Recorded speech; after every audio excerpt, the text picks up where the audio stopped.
How to add business location on a Snapchat map. Hey everyone, welcome to the channel.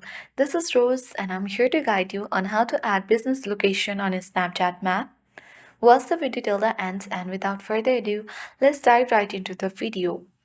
Launch a Snapchat app on your device. Log into your account. Head towards the profile icon selecting Bitmoji icon at top left corner. From your profile feed, scroll towards the bottom. And then under Snap Map, you will find Not Zeroing Location.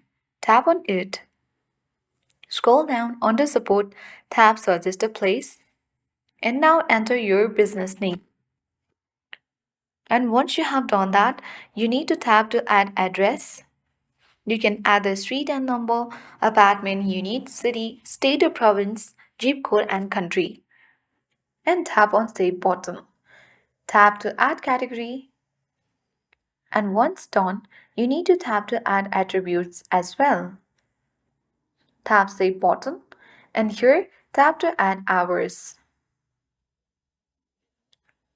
Toggle the button on for open all day if your cafe or business has been open all day on the particular date.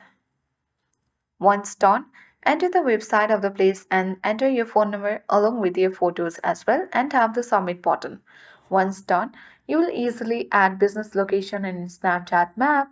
I hope this video helped you. If you are new to our channel, hit the like button and subscribe. Thanks for watching and see you in the next video.